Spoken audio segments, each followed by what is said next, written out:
Karena dia tuh kan membangun channelnya, YouTube-nya dia kan membantu ODGJ, membantu orang-orang miskin ya kan. Dia tuh kan gak tegaan, empati.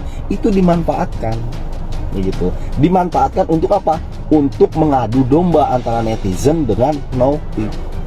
Nah makanya kan apa sih nggak tegaannya Nopi? Selalu ingin membantu Agus, begitu loh. Ya.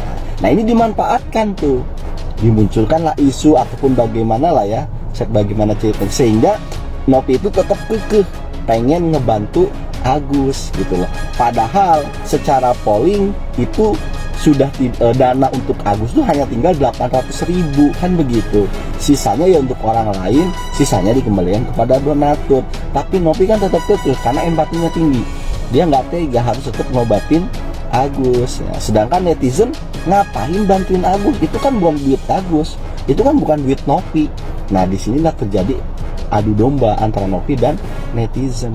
Ada seorang donatur yang bernama Salsabila, katanya dilaporkan oleh kuasa hukum Agus. Yang jadi pertanyaan, dia melakukan itu hingga dia dilaporkan karena membela Novi. Dia melakukan itu karena rasa empatinya terhadap Novi, karena rasa moralitasnya yang begitu tinggi. Hal itu terjadi. Kenapa? Akhirnya orang sudah mengorbankan dirinya sedemikian rupa sampai saya mendapatkan info orang tersebut akhirnya keguguran gitu ya, yang sedang hamil akhirnya dia keguguran. Kenapa tidak ada tanggapan dari kuasa hukum Novi yang menyebut bahwa kalau donatur merasa tidak puas dengan hasil mediasi, silakan menggunakan saluran hukum? Kenapa dia tidak menunjukkan rasa empati itu kepada si donatur? Kenapa dia tidak lakukan? Mana dia di sini? Nah, terbukti berhasil kan?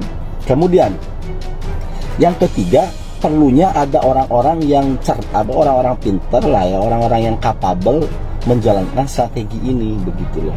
Nah, bisa aja begini nih. Nopi misalkan tidak dimanfaatkan tidak dimanfaatkan empatinya. Tetapi kenapa Nopi kok tetap kekeh mau bantu Agus? Ya kan? Caranya bagaimana? Caranya Farhad CS, Agus CS main cantik dengan cara apa?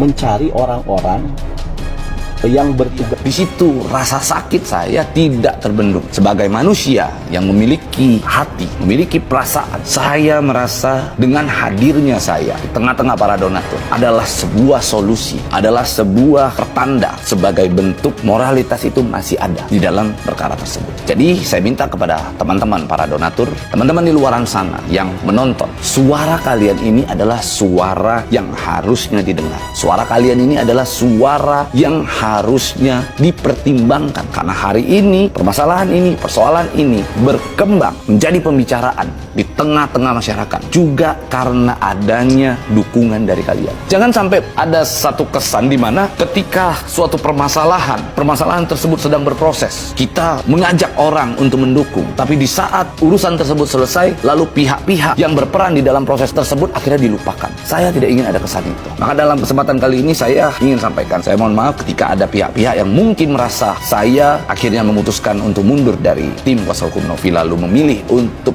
berada di tengah-tengah para donatur. Saya mohon maaf, karena itu menurut saya adalah sebuah pilihan dan keputusan yang sangat tepat. Karena bagi saya donatur hari ini adalah pihak yang memiliki peran terbesar di dalam konflik ini, karena seluruh uang yang dipersoalkan di dalam perkara tersebut asal muasalnya dari para donatur. Jadi teman-teman, saya mohon dukungannya, saya mohon doanya agar kita bisa bersama-sama memperjuangkan, kita bisa sama-sama menyelesaikan persoalan ini, tentunya melibatkan para donatur agar persoalan tersebut menjadi terang benderang di tengah publik, agar kita lihat semua orang mengetahui persoalan ini ujungnya kemana, dan tidak segampang itu melakukan penyelesaian tanpa melibatkan para donatur, karena donatur telah memberikan suaranya, telah memberikan aspirasinya sebagai solusi di dalam penyelesaian persoalan tersebut gitu.